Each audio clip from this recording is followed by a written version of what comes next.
Welcome to Birken Forest Monastery's live stream. I'm Ajahn Sona, and I hope today that the solar will not affect our satellite uploads. Well, let's go ahead, Pia, with the first question. Ajahn, our first question today is from Suds in Burnaby, British Columbia, Canada. I have been doing anapanasati, and whenever I put my mind to the breath, it seems that the breath is actually induced versus naturally arising. Does the natural breathing happen over time, or is there something to be done to practice it? Yeah, that's self-consciousness. And of course, I think even as a kid, we discover every now and then we realize that we're breathing. Perhaps this has happened to you. And you become aware that you're breathing. Now, this breath is normally an autonomic experience. And it operates by itself, and normally you're not conscious of it. When you become conscious of it for breath meditation, it's very typical that it's hard to let it function by itself, and you start to control it. You feel like you have to consciously take the next breath. I think part of the beauty of breath meditation is that you're training yourself in some ways not to psychologically attempt to control the world. The world around you also just goes on. Notice when people are watching on television a soccer game or a tennis game, their legs may twitch and so forth. They're actually attempting to control the game, although they're not playing the game, and it's a television. In fact, the game might have been recorded 2 years ago. The game has already taken place. You have absolutely no control over it, and yet you're participating almost involuntarily. So one of the ways we suffer is that we are willing the world to go the way we want it to, and we're willing the world to not behave the way we don't want it to. So there's a tension in our body. The world, though, is out of our control. It's something that goes by itself. It happens by itself. And if we can become aware of that we're creating unnecessary tension and stress in ourselves by willing and wishing that the world would be this way and that it wouldn't be this way and that way. It's you're involved, and the only way you can have ease is by being detached from it, not rooting for one side or another, just observing. One of the ways you can train the mind to be more of an observer is to watch the breath itself and realize that it goes by itself. It's autonomic.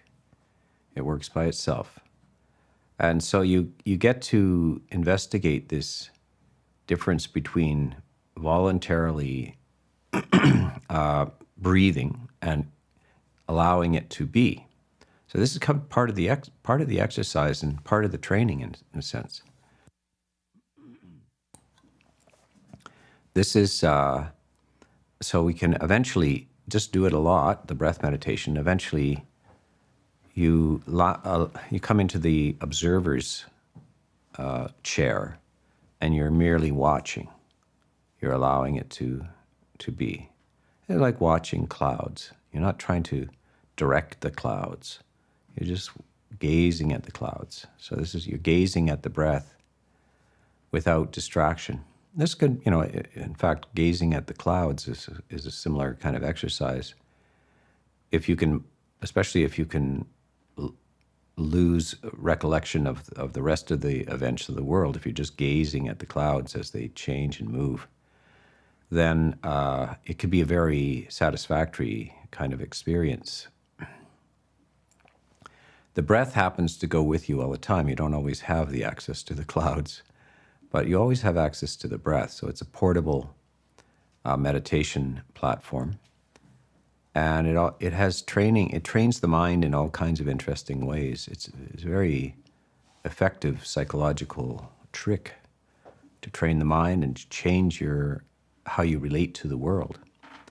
And if you just do it, you will find out that you have changed yourself, and you will get results. You will get results that you may not have expected. You find yourself feeling less disturbed and more tranquil and less attached to the world, which is, of course, very similar.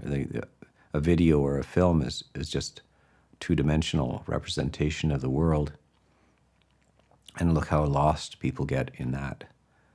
How their strings are being pulled from the computer screen or the television screen, and before that, they were being pulled by the sights and sounds of the world. So we don't want to be a puppet pulled by the strings of the world. We want to cut the strings and be an independent agent in the midst of the world. We can still radiate goodwill into the world, but it's not controlling our emotional structure. So this allows us to become at peace. If our buttons are pushed by the world, the events of the world, then we'll never have this sustained ease and peace, well-being.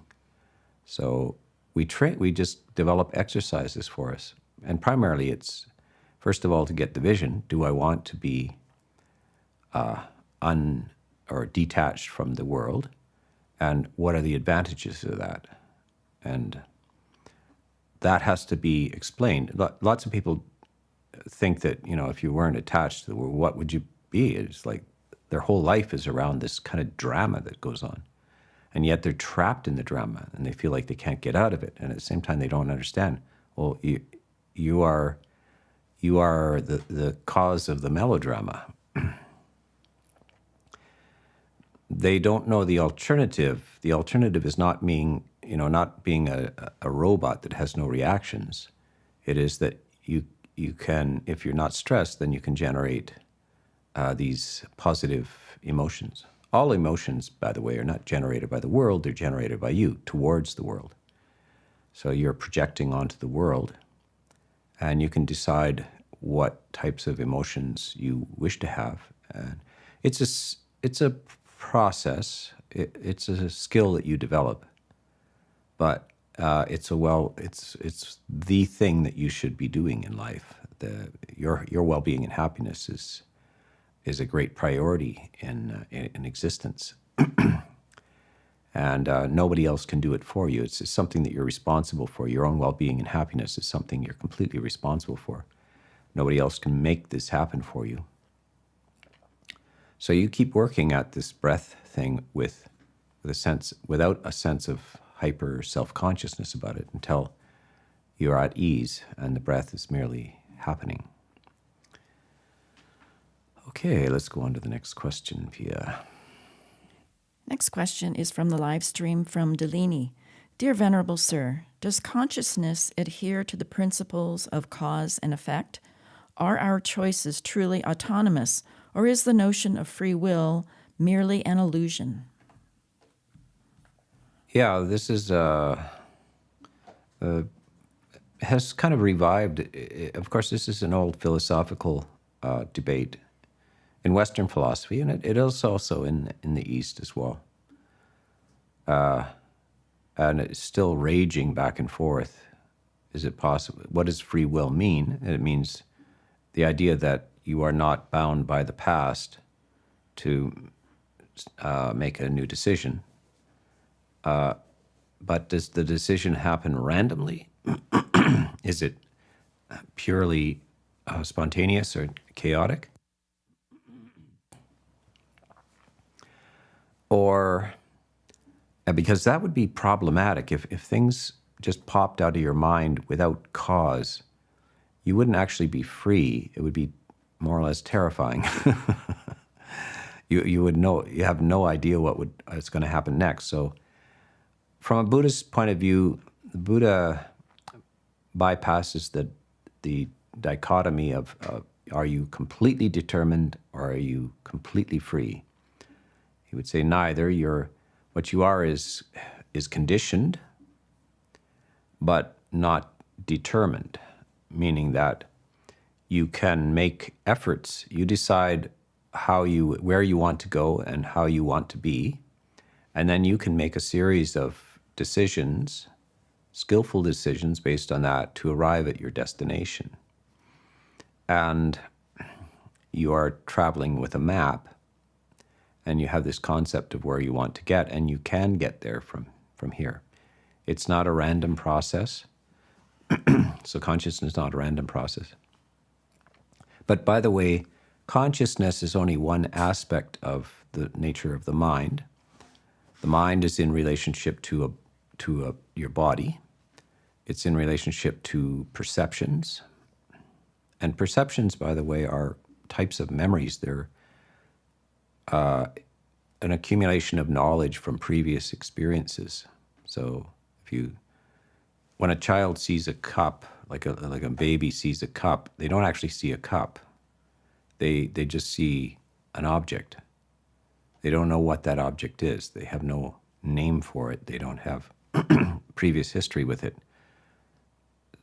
So eventually they learn that it's a cup, it's something you drink out of. And that now it's perception. And that perception is actually a very rapid forming memory. They've learned this knowledge, and now it's no longer feels like memory. It's actually just immediately you seem to directly know that that's a cup, but actually that's an accumulation of knowledge. So there's conditioning in that, So consciousness is involved and related to perception, and then volitions. And your decisions affect your consciousness. So this is another thing we call dependent origination. And there's an explicit description of this by the Buddha, that when you make decisions, you alter the structure of your consciousness. And when your consciousness, the new structure of your consciousness, alters the types of decisions you would make. And so this plays back and forth, that new decisions, types of decisions, alters the structure of your consciousness, and then that newly structured consciousness alters the type of decisions you will make. So he's exploring the conditioned nature of your mental world. He is also, of course, convinced of the causal nature of the body as well. We know that it works as a biological mechanism. It is born. We don't know how that happened. It grows and ages all by itself without your conscious participation.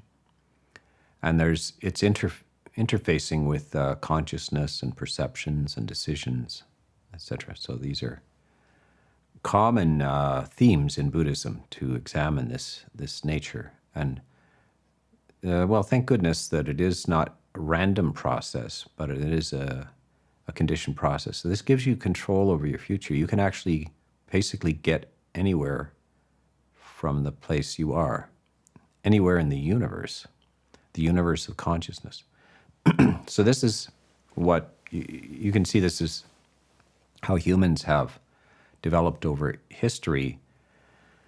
They slowly developed technologies so how to cross water, and then they build boats.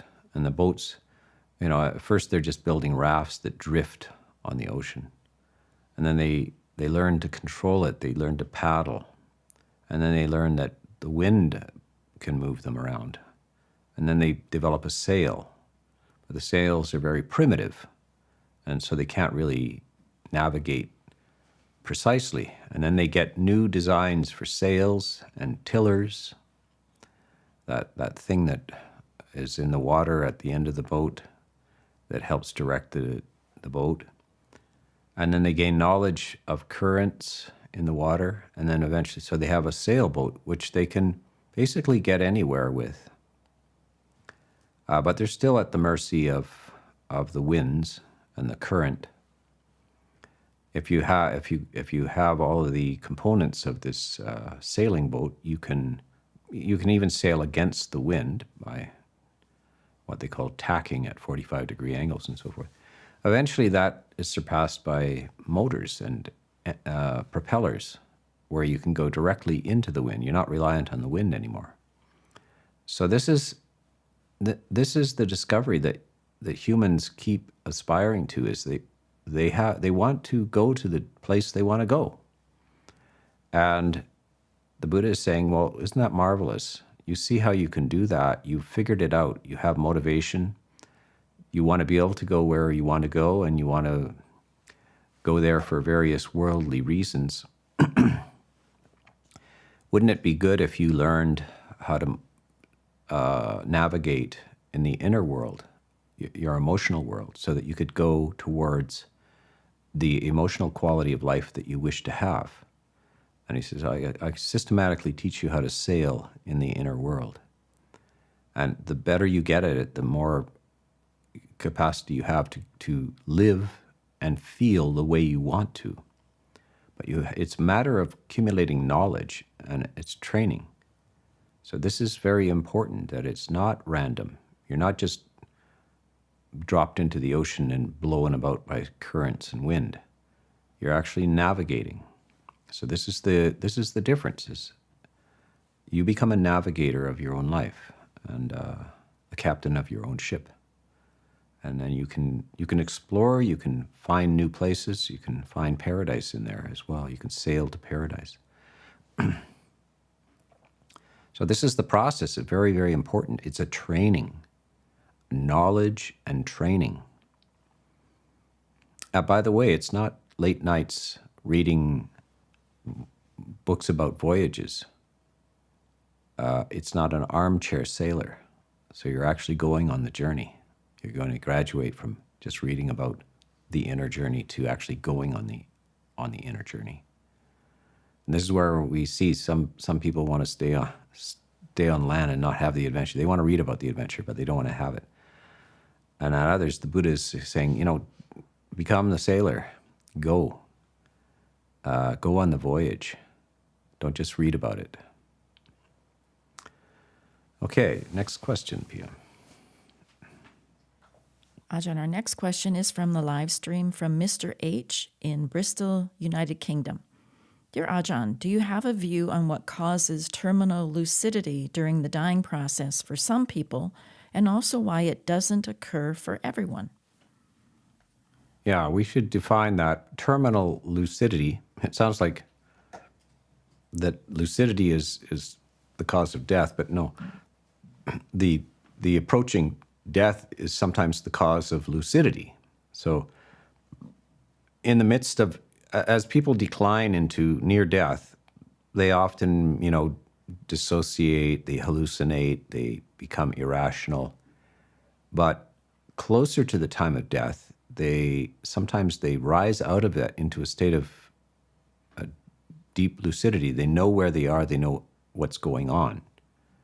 So this is being noted by people who work with the dying, in hospices and doctors and so forth. They see, and this is called terminal or near terminal lucidity, clarity. Lucidity means light and clear.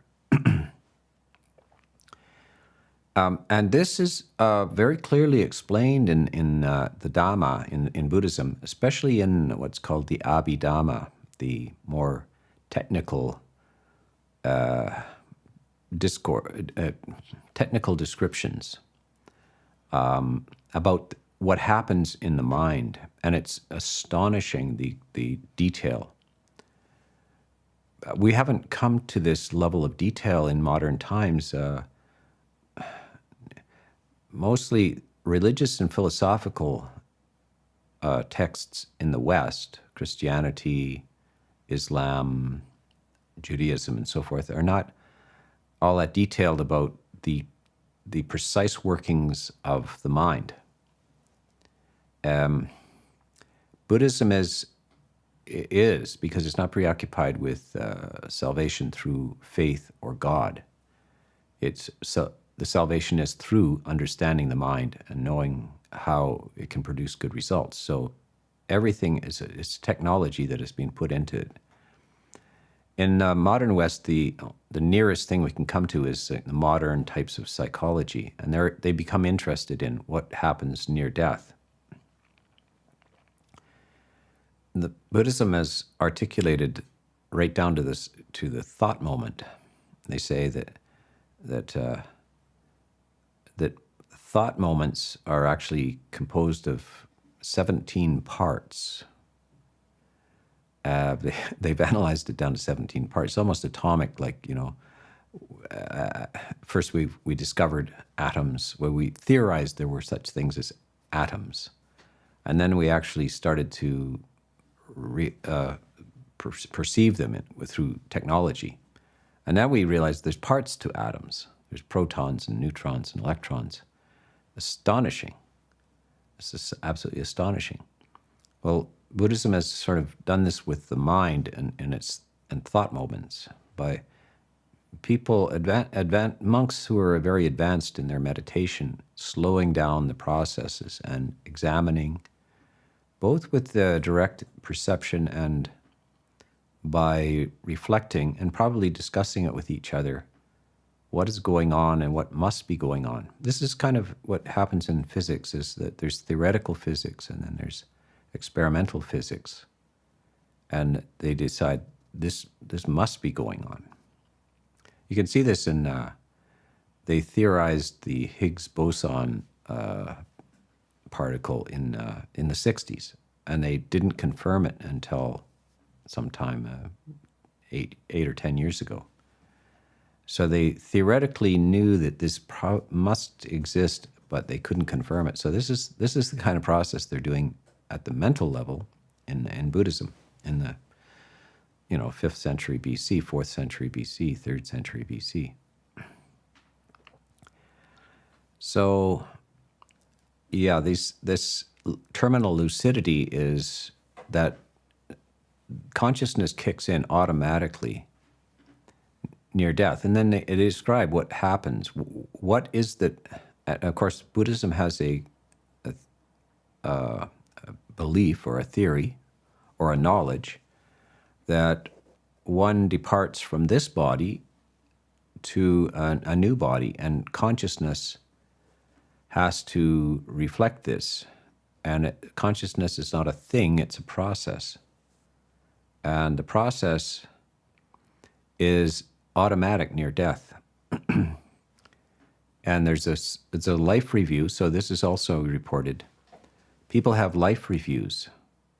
We know this because of near-death experiences. Well, people think they're going to die, and that suddenly memories flash up, usually about the moral content of their life. They see things they regret, or they celebrate, or the moral elements of their life, decisions they made in their life, flash up in a split second, in the middle of like a car accident or falling off of a cliff or something. It happens at incredible rapidity. This is also described fully in Buddhism as what the mind does, and that it can move 1,000 times faster than normal consciousness. So normal consciousness is more or less we're walking around with a heavy filter on our consciousness, and it is slowed down to make it functional in normal life. But it can move at 1,000 times that rate at certain necessary times, and that is near death. So it pops into lucidity. It more or less removes itself from the tangle of a sick body, and it gains clarity and hugely rapid recollection of the moral dimensions of life. And so this is this terminal. Now, you say, why does it happen to some people and not others? It probably happens to everybody in a blink of an eye, but it's not communicated to others. Some people enter this state of clarity and lucidity, and there's an observer there that happens to think, well, that happened to that person. And the next person kind of is mumbling and drowsy and etc. The observer watches that. They think, oh, there's no lucidity there. But the observer is functioning at ordinary rates of consciousness. The person is having a subjective experience at an enormously high accelerated rate of processing. And it's not available to an outside observer, but a similar event happens to everybody at the time of death. But the type of experience is different for each person. This has gone into in great detail. I mean, if you're interested in this is explanations of like what forms the process for rebirth in the next life. How does this form? It's a discussion in itself. I'm not sure that I've made any videos about that, but maybe I should make a description of like the types of processes which push one into, say, a heavenly type of existence, an animal type of existence, a human type of existence, a painful type of existence, a ghostly type of existence, an enlightened meditative type of existence, etc. These are all described in great detail again and again in the suttas and in Abhidhamma as well, and in commentaries. Yeah. Okay, let's go to our next question, Pia. Next question is from Caroline in Chicago, Illinois, United States. Please, can you explain how we should understand the three aspects of each of the noble truths, each of the four noble truths? Are they progress markers? Do they relate to the Noble Eightfold Path? And if so, how? I think first of all, you do well to just contemplate the Four Noble Truths. What happens in Buddhist teachings is that some of the monks are very analytical. You can see this in Greek philosophy and so forth. Some people are very intuitive. It only takes a brief explanation for them to understand things. Others like to take things apart. They analyze it. They're educational type personalities. They like to structure it.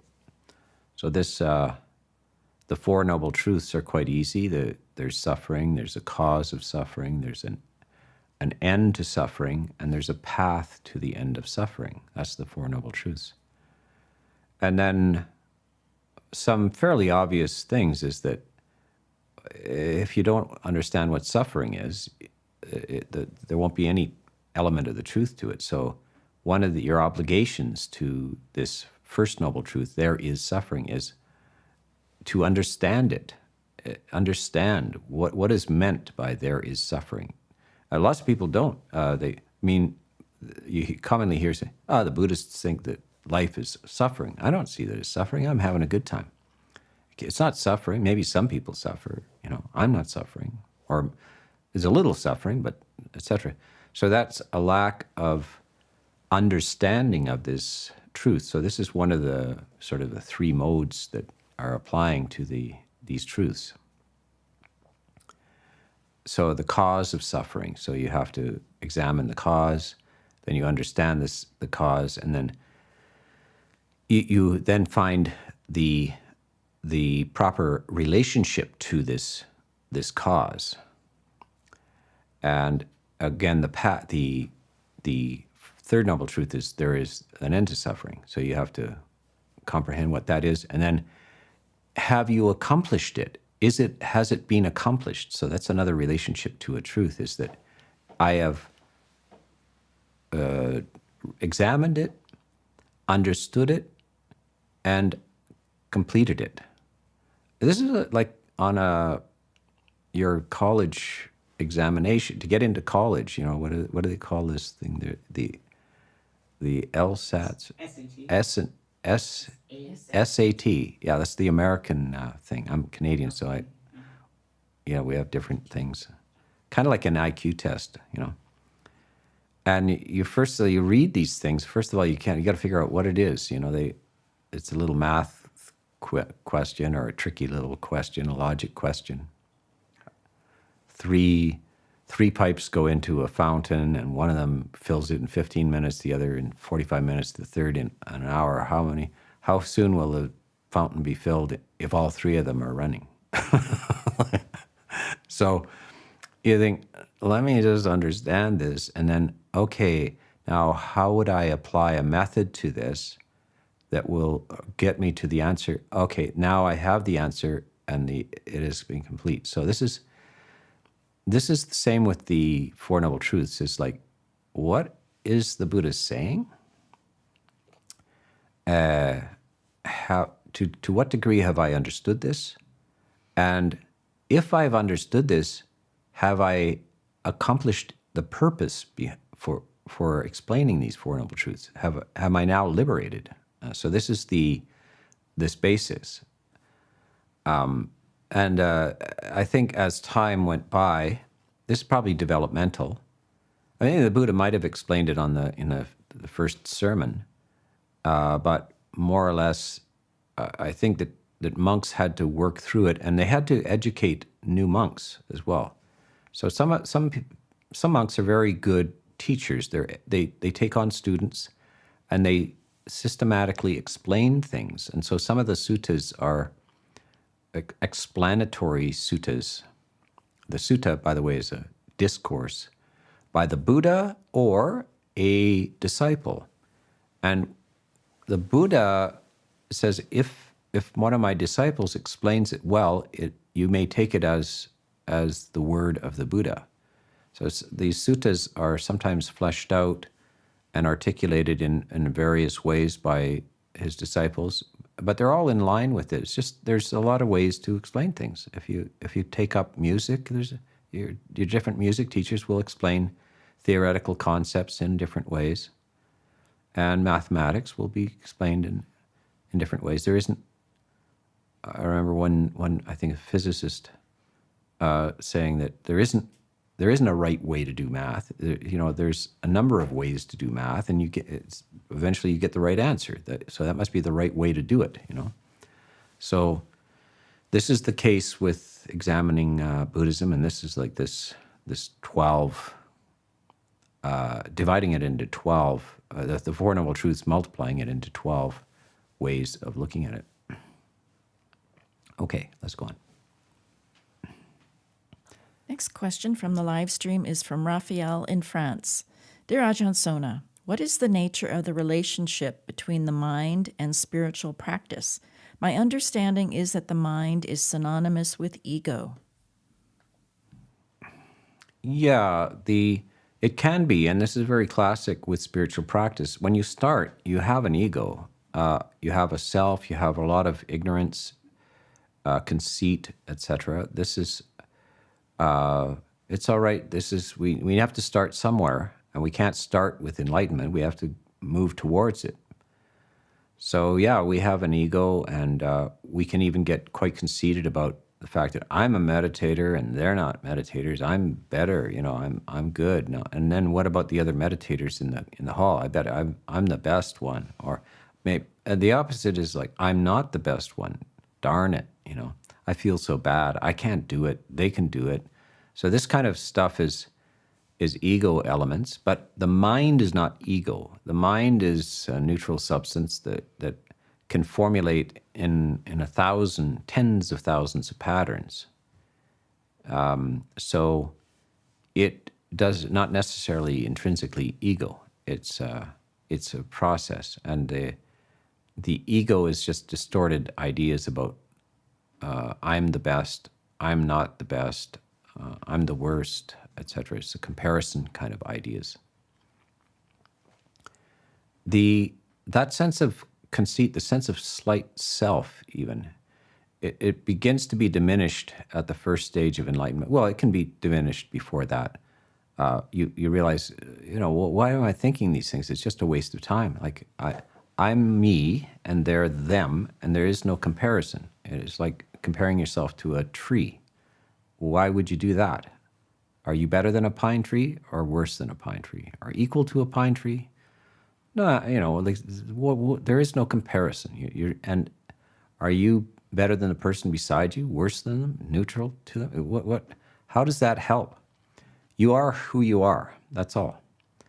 And that thing that who you are is also a fluctuation in time.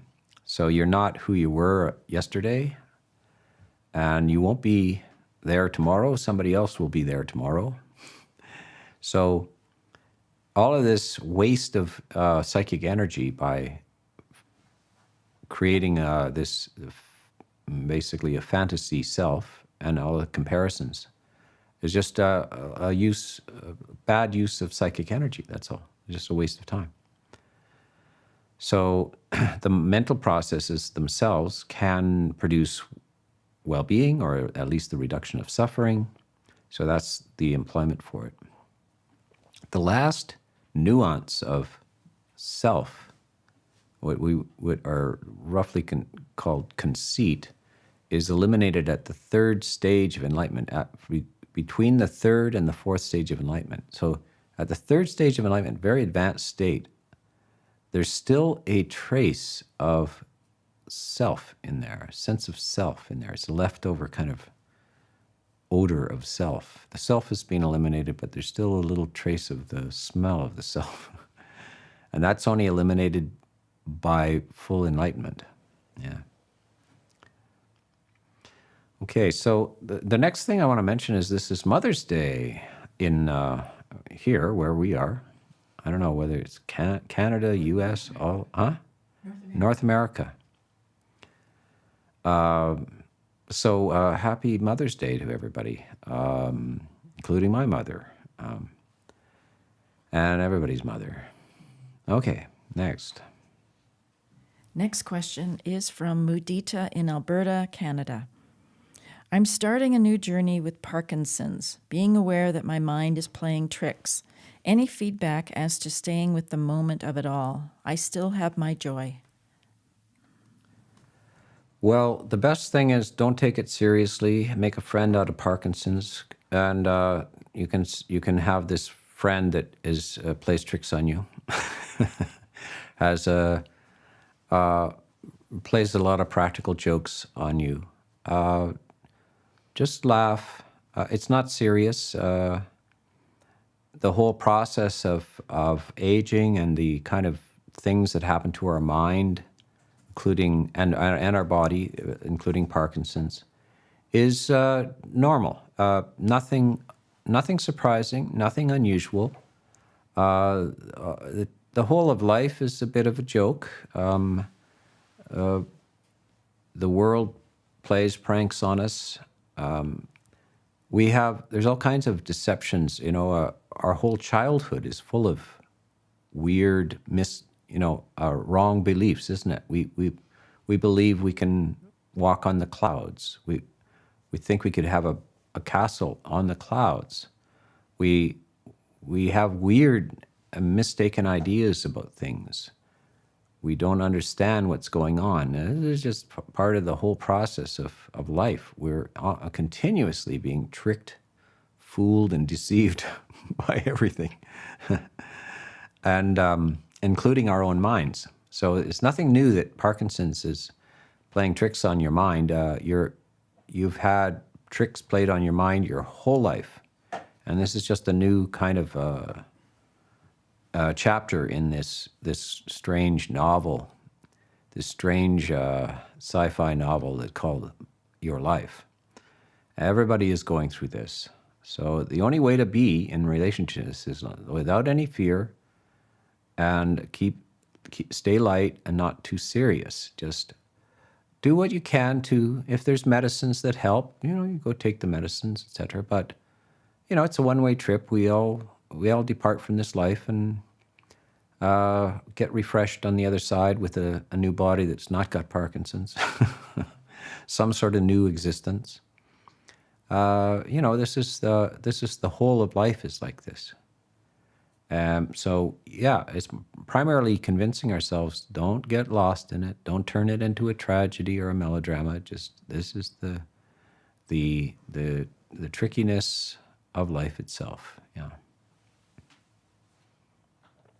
Next question from the live stream is from No One Everyone in Iran. What is the Theravada view on the matter of organ donation when brain death has occurred, the point at which the body cannot breathe on its own anymore, which is a certain point of no return? Has consciousness ceased in this body at this moment and moved on, or could it be still lingering around with some degree of awareness? What if it witnesses the gruesome scenery of harvesting the organs of its inhabited body, frantically shocked and filled with attachment by this upsetting sight? Therefore, when the inevitable passing occurs, it results in a lower rebirth, despite doing a great act of generosity, voluntarily, and maybe even saving multiple lives. Yeah, it's a question that, because we have this technology that can sort of keep the body kind of functioning, and then who knows, in the scientific world, who declares when a person is dead and what's going on in consciousness? This is why we should hesitate to be, just maintaining bodies so we can get the organ out and so forth. It's a risky element, Really, a person should have the right to make sure that they shouldn't have to be presented with this issue, like, when do you want us to remove your eyes or your kidneys?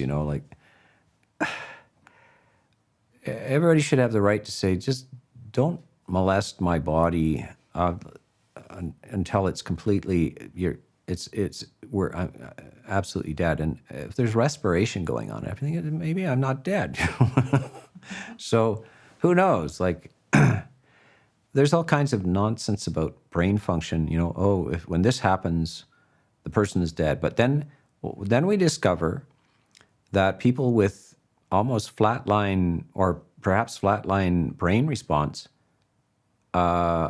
recover sometimes, and they even report conversations and things that took place. People in comas, they come to the parents of a person in a coma, or the family of a person in a coma, and they say, no, they're not going to recover. Should we pull the plug? They're still operating, but should we pull the plug? And the poor family has to decide whether to pull the plug or not. So some of them, they keep up hope. Well, maybe they'll come out of it. And the medical profession also, by the way, the medical profession, this is a job for them. And they see a lot of people get sick and die and all this kind of stuff. They become a bit like a car mechanic. This Ford, 2004 Ford, just write it off. Let's get a new one, And we could fix it, but, So they get kind of jaded about this. And by the way, they also get the sense that they know about death. Doctors don't know about death. They know about life. They know about medicine. They know about life. They're not philosophers or religious people, and they have no sense. They should not be making pronouncements about death, what happens when you die, or whether you should die, or etc. They're not the experts. This is being transferred from previously. Religious people were the person you consulted about this business of death, and also even about life. Doctors were there to do whatever they could with medicine. And medicine, until very recently, was pretty primitive, and could often be worse than the cure was worse than the disease.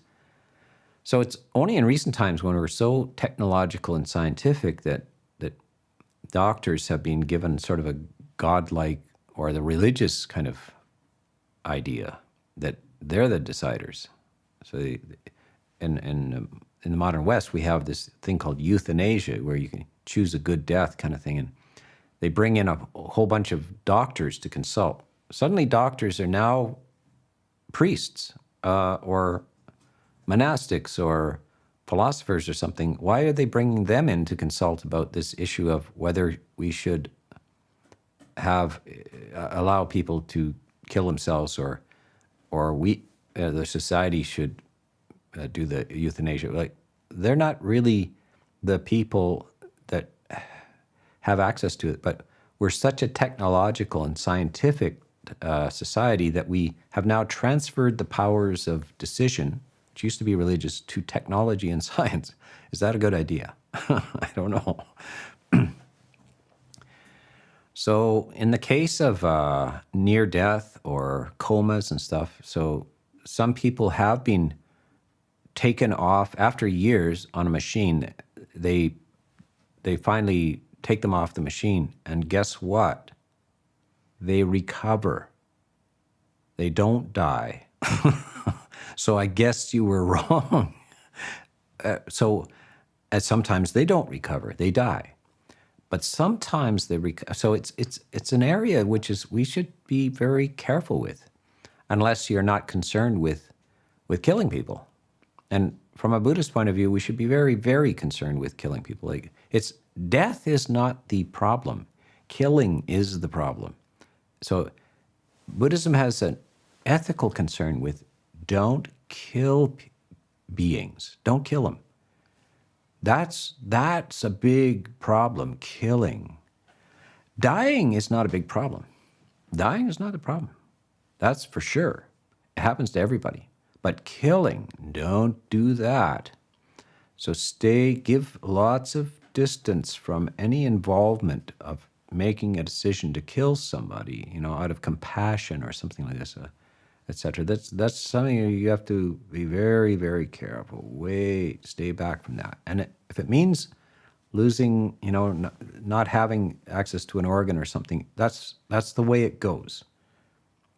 This is not just a mechanical thing. Let's just take their organs and put them in somebody else. That's the good thing to do. Wait a second here. Life is, the person has absolute authority over their life and how they want it to be and how they want to die. And unless they have totally indicated and clearly stated their wish, then you don't transgress any of that. So yes, we're going to lose a few organs sometimes, but that's all right. Or if the machine has to be pulled and they really have to stop all respiration, whatever, and they're clearly gone, and maybe some of the organs might be spoiled and so forth, but whatever, it's necessary to be careful with that and to lose some of the advantage of that. So this is a very delicate area. So let's go on to the next question, Pia. Next question from the live stream is from Jonathan in Scotland. Ajahn Sona, I am new on the Buddhist path, and I am reading the Dhammapada. One part I'm struggling with is the statement, quote, "To his own ruin the fool gains knowledge, for it cleaves his head and destroys his innate goodness," end quote. I've had my own thoughts on this, but I wonder if you could help me understand what is meant by this. Instinctively, I feel that developing one's knowledge is not foolish. Yeah, the Dhammapada, so what is the name, Jonathan?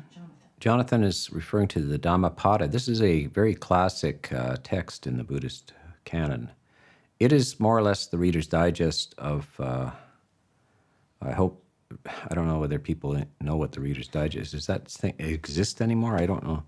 Anyway, it's kind of brief extractions of parts of the Pali Canon, which is a huge collection of this discourses of the Buddha, 12 times the length of the Bible.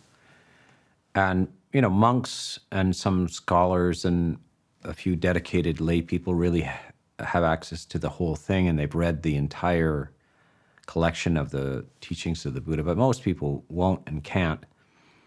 And so the monks have made little extractions. They've taken parts and pieces and put it in a kind of every man's kind of format, brief little paragraphs and so forth. Really beautiful little thing. Well, it actually reminds me of the New Testament. The New Testament, the sayings of Christ are, you write them on 2 napkins. There's not that much information there. It's brief. So it's kind of equivalent to the New Testament. There's these brief, and you have to do a lot of interpretation. Each translation also can be, there's a number of, probably the most translated of all texts of Buddhism. Everybody wants to put it in their own specific way. So be careful that it's not, the translation is not authoritative. The Pali would be the best thing to look at. But then there are commentaries explaining what is meant and quite often there's a whole storyline behind that brief saying that the fool his head is cleaved by knowledge, heard something and misunderstood. They were learning on their own, but they completely got it wrong. So this is the essence of this story, is that you can't just put out knowledge. People will grasp it wrongly and it'll turn against them. Certain types of knowledge need to be well explained and explored in the context of wisdom, etc. So this is kind of like a kid goes to the library and finds out how dynamite is made. And they that's knowledge. So they get the chemistry of dynamite. They make their own stuff, and then they decide to blow up a garbage can or something, and it turns into a fire. And so in that case, they were very curious and quite clever and so forth, but it wasn't used in the right way. So it went to a negative result. So this is the case for that verse. Knowledge isn't always necessarily liberating. It needs context. Okay, we have time for one more question. Pia. Ajahn, our final question today is from the... Why is it that some people with low intelligence got enlightened in the Buddha's time, while now we drown in information and knowledge and are mostly highly educated, yet cannot awaken despite that? Yeah, it can work against you. So quite often, that's a regular feature of spiritual practice, is that the word clever can often be an insult. So we mistake IQ and cleverness for wisdom, and they're 2 different things altogether. You can be very clever. There are psychopaths that are very clever. High IQ psychopaths. So think about that. So does it work for them or against them? It works against them. They manipulate people through their intelligence. So we feature intelligence and discursive types of activity in our educational system. And that's all we can do in our educational system. You learn reading, writing, and arithmetic, but you're not told the ethical use of this. And then you're also not, the idea of the education system is to flick the on switch on so that your prefrontal cortex knows how to think. Now, that's a failure for many people too. They go to a certain point and they cannot go beyond that in terms of thinking. But what we don't do is educate where the off switch is. Can we learn how to not think? Because being not able to stop thinking can be a torment. And people complain about this all the time. They can't sleep. They can't do anything. Just thoughts are racing through their mind all the time. They have no idea. So they make their own folk remedies, which is, say, alcohol. A heavy dose of alcohol or drugs helps them stop thinking. And that gives them some relief from the torment of thinking. So you can see that thinking itself is not the education, or thinking is not the source for enlightenment. It's an emotional reorganization. And what it requires quite a bit of is silence, especially silence of the mind. Now, you can't have a university course where you go in and sit down and nobody says anything. How are you going to pay a professor to sit there quietly? How are you going to get people enrolled in a course where nothing happens except silence? By the way, that is the course that I give at the monastery. So that's what we do at the monastery. You, although I don't get paid, you come here and we say, now don't speak for the next 7 days. Sit in silence. We'll help you. We'll sit with you in silence, in quiet. Quiet your mind. We'll show you all kinds of tricks and ways to quiet your mind. And you'll find that in silence that new ways of seeing arise. But your training, maybe even you're a PhD, and it is quite often going to work against you when it comes to inducing silence. So education is a two-edged sword. It can help you do certain things, but it can also impede you in being finally simply at peace and well. Yeah. Okay, so we will leave it for today. And one more time, happy Mother's Day to all the mothers out there. And remember to appreciate your mother. Nobody got here without one.